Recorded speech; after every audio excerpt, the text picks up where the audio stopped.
Hello students and welcome back to channel Siraj tech digital. आज merger and acquisition का lecture number 1 होगा, जिसमें हम कवर करेंगे नए points of merger and acquisition. Start करेंगे आज का क्लास।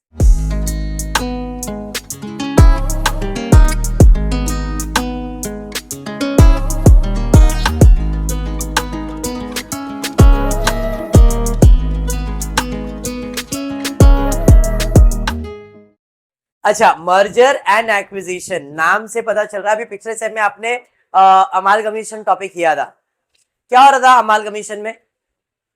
दो कंपनी मर्ज हो रही थी, जरूरी नहीं कि मर्ज हो रही थी, एक कंपनी दूसरे को एक्वायर भी कर रहा था। तो एक्विजिशन ऐसा होता है, मर्ज होना मतलब साथ में आना।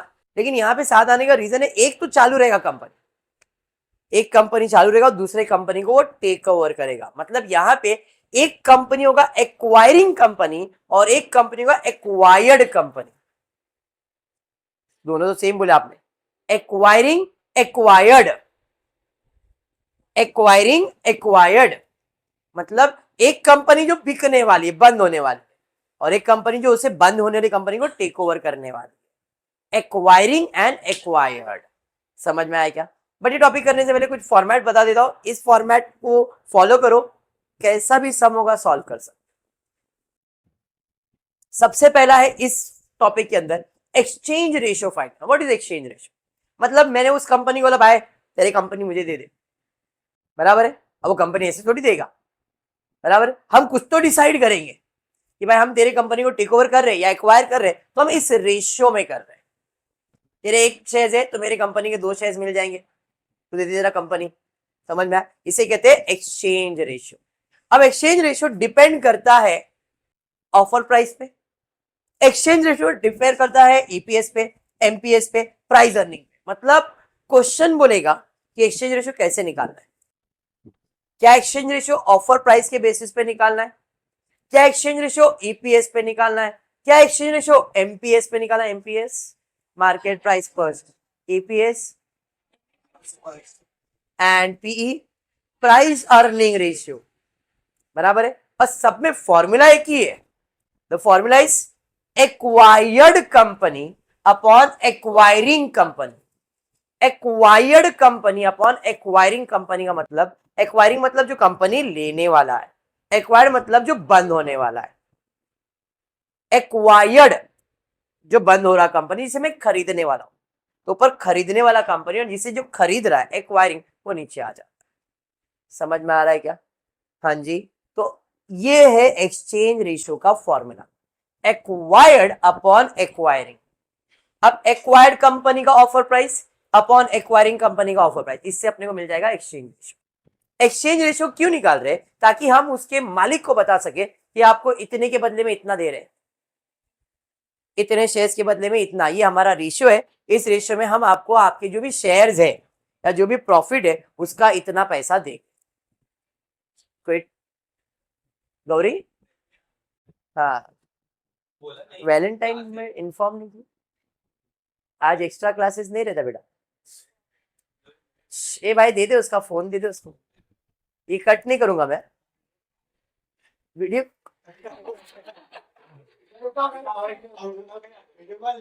कौन सा फोन है भाई?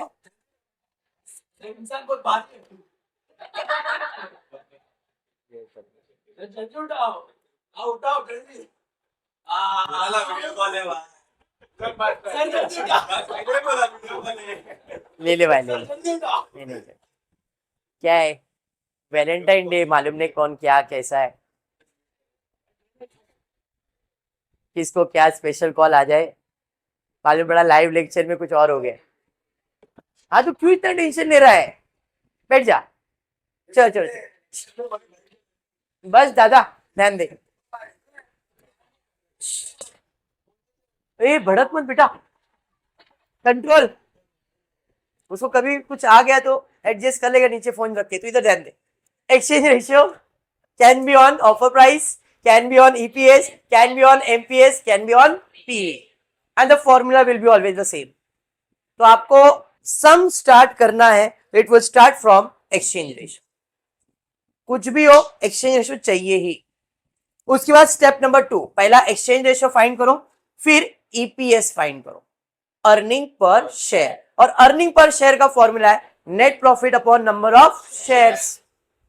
समझ में आया क्या? एक्सचेंज रेशियो के बाद ईपीएस ही रहेगा, ठीक है। अब ईपीएस के लिए अपने को सबसे पहला क्या फाइंड करना पड़ेगा? Net profit. फिर क्या फाइंड करना पड़ेगा? Number of. In short exchange ratio find करो, नेट प्रॉफिट फाइंड करो, नंबर ऑफ शेयर्स फाइंड करो, अर्निंग पर शेयर मिल जाएगा। क्लियर है? कभी कभी प्राइस अर्निंग पूछा जाएगा, कभी कभी पूछा जाएगा, तो प्राइस अर्निंग का formula MPS upon EPS, market price upon earning per share. कभी कभी मार्केट प्राइस पूछा जाएगा, तो मार्केट प्राइस पूछा तो ईपीएस इधर आ जाएगा, तो फॉर्मूला बन जाएगा प्राइस अर्निंग इनटू ईपीएस। एक ही चीज है, घुमा फिरा के पूछना। समझ में आ रहा है? टॉपिक क्या है? Clear? Quite simple topic, scoring topic, but based on your concept of exchange ratio. ठीक है, चलिए देखते हैं सम क्या दिया गया। A limited is intending to acquire B limited. A limited सोच रहा है कि बी लिमिटेड को एक्वायर करना है, and the following information are available in respect of किधर गया भाई? Both the companies. क्या क्या फाइंड करना है? Calculate EPS of both the present EPS, वैसे मतलब बिफोर एक्विजिशन उनका ईपीएस क्या है वो फाइंड करो। Point number 2, if the propose merger take place, जो सोचा है अगर वो होता है, if the propose merger take place, what would be the new EPS? Earning per share, मतलब आफ्टर मर्जर भी ईपीएस फाइंड करना है, पहले बिफोर मर्जर ईपीएस फाइंड करना है। प्रेजेंट ईपीएस मतलब बिफोर मर्जर, फिर आफ्टर मर्जर भी ईपीएस फाइंड करना है, assuming merger take place by exchange of equity shares and the exchange ratio is based on market price. अभी मैंने बताया था एक्सचेंज रेशियो मार्केट प्राइस पे भी हो सकता है, एक्सचेंज रेशियो ईपीएस पे भी हो सकता है, ऑफर प्राइस पे हो सकता है, किसी पे भी हो सकता है। इस क्वेश्चन में उसने क्या बोला है? Based on market price. और एक पूछा है what should be the exchange ratio if B limited wants to ensure the same earning, मतलब जितना अर्निंग था उतना ही अर्निंग अगर रखना है तो उस केस में what would be the exchange ratio. मतलब यहाँ पे एक्सचेंज रेशियो किस पे बेस्ड बोला है? अर्निंग पर शेयर, ईपीएस पे। क्वेश्चन समझ में आ गया? हाँ, थोड़ा सा भी समझा तो ठीक है। पहला ईपीएस, फिर एक्सचेंज रेशियो से आपको अर्निंग पर शेयर फाइंड करना है बेस्ड ऑन मार्केट प्राइस, फिर अर्निंग पर शेयर सेम रखना है और उसके बेसिस पे एक्सचेंज रेशियो फाइंड करना है। सब सम में मोटिव यही रखो, कुछ भी हो ईपीएस तक जाना ही है, प्री हो पोस्ट हो कुछ भी हो ईपीएस तक जाना है। ये कंसेप्ट अगर दिमाग में बैठ जाए तो आप हर टाइप का सम सॉल्व कर सकते हो। चलिए सबसे पहले हम फाइंड करते हैं exchange ratio. Exchange ratio find करने से पहले यहाँ पे क्या पूछा गया था? ईपीएस। तो ईपीएस प्रेजेंट के लिए फॉर्मूला है net profit upon number of shares.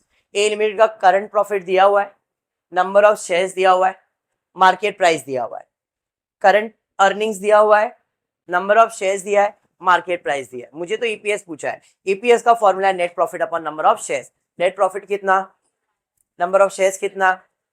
A limited के लिए 3 लाख डिवाइडेड बाय 50,000, 66 आएगा ना, 5 1 5 6।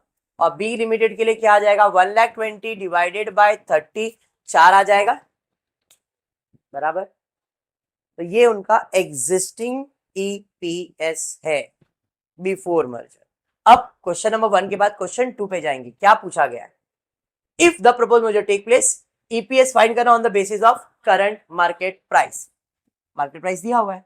एक्सचेंज रेशियो का फॉर्मूला क्या है? MPS, market price of acquired company upon acquiring company. Acquired company upon acquiring company. Acquired company कौन सा है? एक्वायरिंग कंपनी कौन सा है? A limited is intending to acquire B limited. A limited किसको खरीदने वाला है? बी को। तो कौन सा कंपनी बंद हो रहा है? बी अपॉन, समझ में आया? तो बी का मार्केट प्राइस अपॉन ए का मार्केट प्राइस। अरे समझा? क्लियर है?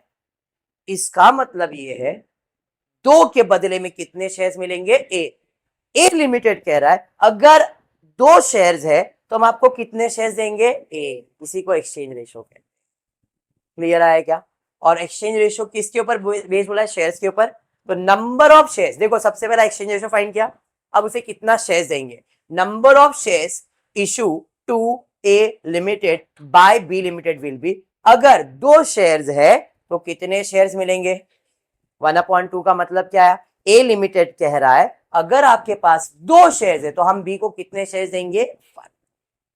क्लियर हुआ? क्लियर? तो ये किसको देंगे? बी को देंगे ना। तो बी के पास कितने शेयर्स है जरा देखो, 30,000 शेयर्स है, तो 30,000 शेयर्स है तो कितने शेयर्स मिलेंगे? आधा ही हो जाएगा उसका, हाफ है ना रेशियो। हाफ रेशियो मतलब तुम्हारी कंपनी का हाफ शेयर्स हम दे देंगे आपको। क्रॉस मल्टीप्लाई करो कितना आ जाएगा? 15। यहां तक समझा? अब देखो सबसे पहला एक्सचेंज रेशियो हमने उसको शेयर्स बता दिया, अब वो कंपनी मेरी हो गई तो उसकी प्रॉफिट मेरा हो गया, उसके शेयर्स मेरे हो गए, तो अब मुझे देखना है मेरे पास कितना प्रॉफिट है और कितने शेयर्स है। EPS for A limited after acquisition, after merger. A limited का प्रॉफिट कितना था? इसको मैंने खरीद लिया तो इसका प्रॉफिट भी मेरा हो गया, तो मेरे पास प्रॉफिट कितना हो गया? 4 लाख। मेरे पास शेयर्स कितने थे और कितने आए? तो देखो नेट प्रॉफिट 3 लाख प्लस 1,20,000, 4,20,000 हो गया। हाँ, नंबर ऑफ इक्विटी पहले 50 से और 15 आए, कितना हो गया? 65। तो आप ईपीएस फाइंड कर सकते हो, net profit upon number of shares. ये आफ्टर एक्विजिशन नेट प्रॉफिट है 4,20,000, नंबर ऑफ शेयर्स 65, डिवाइड कर लो कितना आ रहा है? 6.46। हर सम सेम है, पूरा टॉपिक सेम है। ओनली थिंग इज आपको ये एक्सचेंज रेशियो बराबर समझ में आना चाहिए। Once the exchange ratio is done, उसके बाद पूरा कंसेप्ट यही है। एक्सचेंज रेशियो से नंबर ऑफ शेयर्स निकाल लो, नंबर ऑफ शेयर्स से ईपीएस निकालो, प्रॉब्लम कंप्लीट। कितना डिफिकल्ट क्वेश्चन भी आएगा तो पूछेगा यही, इसी के अंदर घुमा फिरा के वो घुमाएंगे आपको, भाई ईपीएस ये रखना है तो कितना एक्सचेंज रेशियो, यही सब रिवर्स साइकोलॉजी आने वाले। ठीक है कंसेप्ट? चल बी हो गया। वापस से बोला है exchange ratio based on what? Earning. उसने बोला है what should be the exchange ratio if B wants to ensure the same earning. Same earning मतलब पहले कितना अर्निंग कर रहा था बी? 4। तो अब अगर वो एक्वायर्ड भी हो जाता है, ए उसे खरीद भी लेता है, तो उसका अर्निंग क्या होना चाहिए? सेम ही होना चाहिए, बराबर है।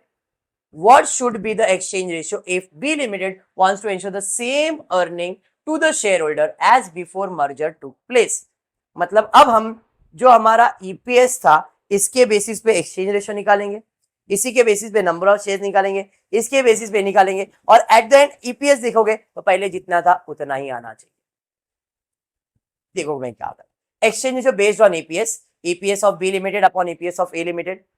बी लिमिटेड का ईपीएस कितना था? ए का कितना? हमको उतना ही रखना था, इसलिए मैंने वही सेम रखा, 2/3। 2/3 का मतलब 3 शेयर्स है तो कितने शेयर्स मिलेंगे? 2 शेयर्स मिलेंगे। 3 शेयर्स है तो कितने शेयर्स मिलेंगे? 2। बी के पास कितना है? 30, तो कितना मिलेगा क्रॉस मल्टीप्लाई करके? 20,000। इसके बाद क्या फाइंड करोगे? सेम नेट प्रॉफिट पहला ले लिया 4,20,000, नंबर ऑफ शेयर्स कितने हो गए? 70। अब ईपीएस क्या है? नेट प्रॉफिट डिवाइड बाय ये, देखो कितना आ रहा है? 6 का 4 आएगा ना, 7 6 जा। अच्छा ये ए लिमिटेड के लिए निकाला, अगर बी के लिए निकालना है तो बी का शेयर्स कितना है तुम्हारा? 20,000 ही है। अरे हाँ, और उसको प्रॉफिट कितना है? सेम मिल जाएगा बी के प्रॉफिट के लिए। क्लियर आया क्या? हमारा ईपीएस कितना आ रहा है? 6। उसने बोला ईपीएस सेम ही रखने के लिए, अर्निंग सेम। बैठा दिमाग में कुछ गया? सेम चीज है, एवरीथिंग ऑल, कुछ भी क्वेश्चन पूछो आपको यही करना है, आपको सारे आंसर्स मिलेंगे। आपके कॉलेज के टीचर बोलेंगे इस बेसिस पे सॉल्व करेंगे, ऐसा रिवर्स में जाओ और इधर आ जाओ, और मैं यही फॉर्मेट को कंटिन्यू कर रहा हूं। ठीक है? यस बोल लो। सेम, अभी इसके बाद भी सेम ही करवाऊंगा, और एक सम लेता हूं तो समझ में आ जाएगा। चलो, अर्निंग आफ्टर टैक्स मतलब प्रॉफिट दिया है, नंबर ऑफ इक्विटी शेयर्स दिया है, ईपीएस दिया है, प्राइस अर्निंग दिया है, मार्केट प्राइस दिया है, सब दे दिया है, बट ये बिफोर है। पहले कंपनी का अर्निंग कितना था, प्राइस अर्निंग कितना था, मार्केट प्राइस कितना था, अब ये तीनों चीज दिया है, मतलब एक्सचेंज रेशियो किसी के भी बेसिस पे हो सकता है, प्राइस अर्निंग पे भी हो सकता है, ईपीएस पे भी हो सकता है, मार्केट प्राइस पे भी हो सकता है। क्वेश्चन में क्या दिया? A limited is acquiring company exchanging its one share for every 1.5 shares of T limited. Exchange ratio तो दे दिया इधर।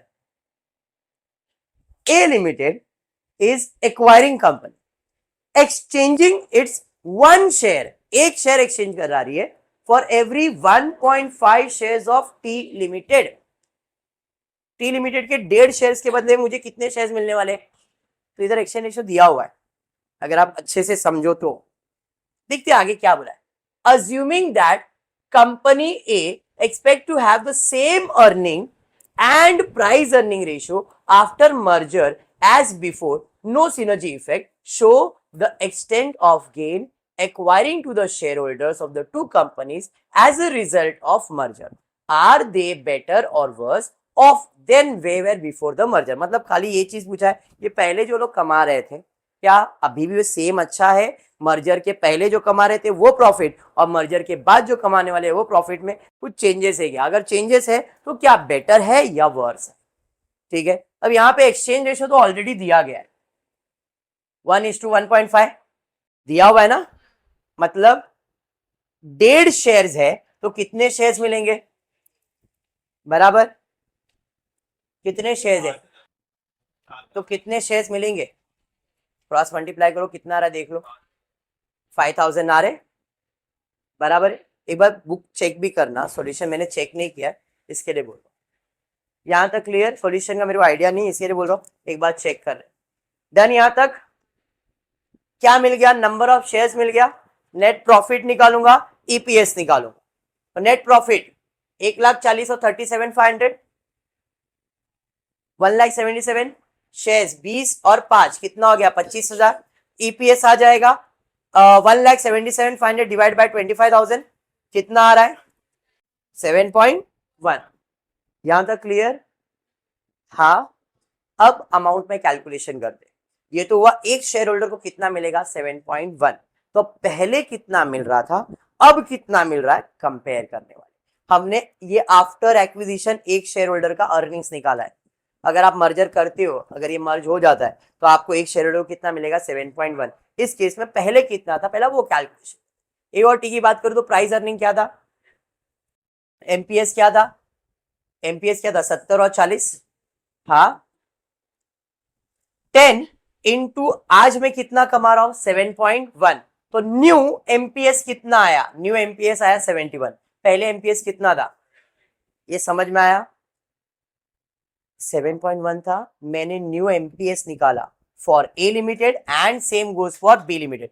ये दोगे इधर ही साथ में कैलकुलेशन कर दिया लगता है। हाँ, पहले ही कर दिया, इसका बी का कैलकुलेट नहीं किया। किया इधर, इधर आ जाए, किया है क्या?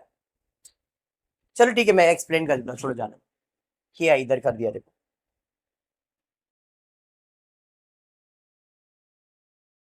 ए एंड टी, ध्यान दे। ए का प्राइस अर्निंग कितना है? टी का कितना है? हम फाइंड कर रहे new MPS, new market price of the share after acquisition. तो प्राइस अर्निंग तो सेम रखने बोला था,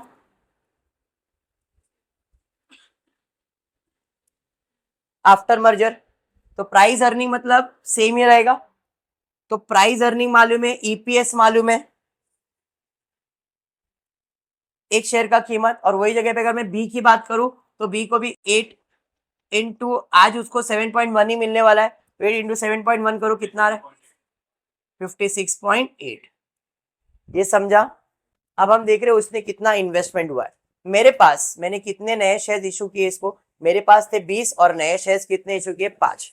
तो 20,000 शेयर्स के हिसाब से पहले मैंने 70 रुपया बिजनेस में लगाया था, 14 लाख रुपए। बराबर है? इसको मैंने खरीदा, इसके कितने शेयर्स खरीदा मैंने, और मार्केट प्राइस इसका कितना चल रहा था? इतना तो दिया ही रहेगा मैंने। 7.5 इंटू 40, 3 लाख। हाँ, तो टोटल मेरा बिजनेस में कैपिटल कितना लगा है? 17 लाख। किधर से आया? 14 लाख प्लस 3 लाख, 17 लाख। अरे समझा? अब प्रॉफिट भी, इसका बिजनेस में मैंने प्रॉफिट भी तो कमाया ही। कितना प्रॉफिट कमाया? तो इधर 25,000 शेयर्स कहां से हो गए? आज हमारे शेयर्स का वैल्यू कितना चल रहा है? 71 निकाला ना। तो 25 इंटू 71 कितना कमा लिया मैंने? 17 लाख लगाया। 17,75,000 कमा लिया, मतलब मैंने प्रॉफिट कितना कमाया, ये समझ में आ गया? हाँ, गया ऊपर से 100%। Same goes here. A limited 20,000 share से आज मार्केट में चल रहा है 71, तो ए लिमिटेड ने कितना कमाया, 14,20,000 लगाया, 20,000 शेयर्स का पहले 70 रुपया था, तो कितना कमाया इन लोग ने। बी लिमिटेड की बात करूं तो पहले 7,500 शेयर से एक का वैल्यू 40 था, तो उनका बिजनेस में कैपिटल कितना लगा था, 3 लाख। आज 5,000 शेयर्स का मार्केट में प्राइस कितना चल रहा है, 71, कीमत कितना हो गया, 3,55,000। तो बी लिमिटेड को प्रॉफिट हुआ कि लॉस, प्रॉफिट ही हुआ ना। 7,500 शेयर 40 रुपए के हिसाब से 3 लाख वैल्यू दे रहा था, आज 5,000 शेयर्स का 71 के हिसाब से 355 है, मेरे को प्रॉफिट कितना हो रहा है। तो मुझे मर्जर करना चाहिए क्या नहीं करना चाहिए, बात समझ में आया? अरे हाँ, देखो जब कंपनी मर्ज हो गई है तो बी लिमिटेड का कोई लेन देन तो है नहीं, बी मतलब इधर टी है, हाँ बी लिमिटेड मतलब टी है, तो टी का मार्केट प्राइस कितना है, 7.1 मतलब 71। अब 71 क्यों हुआ, बिकॉज अर्निंग 10 रुपया था, अगर ये कुछ और होता तो इसका मार्केट प्राइस कुछ और हो जाता। ए लिमिटेड ने मर्ज करके कितना कमाया है, 75, और इंडिविजुअली बात करूं 20,000 और इधर 55,000 शायद है, 55। समझ में आया क्या? अरे हाँ, तो मर्जर कैसा है और एक्विजिशन क्या है समझ में आ रहा है। आज तो पहला लेक्चर है, ऐसे और लेक्चर्स होंगे और सिमिलर सम होगा, कुछ भी नया हार्ड एंड फास्ट नहीं है। आपको पहले अर्निंग मतलब एक्सचेंज रेशियो लेना है, नंबर ऑफ शेयर्स फाइंड करना है, फॉर्मेट समझ लो, exchange, equity shares, profit, EPS. Reverse में ईपीएस, नंबर ऑफ शेयर्स या तो नेट प्रॉफिट कुछ भी रहेगा, इससे नंबर ऑफ शेयर्स मिलेगा और नंबर ऑफ शेयर्स मिलेगा तो एक्सचेंज रेशियो फाइंड कर दो, ऐसा रिवर्स सम आएगा, और कुछ भी इस टॉपिक में नया नहीं होगा। क्लियर है? ऐसा जा सकते हो या तो रिवर्स में जा सकते, दैट्स इट। और इतना सा टॉपिक समझा 100%।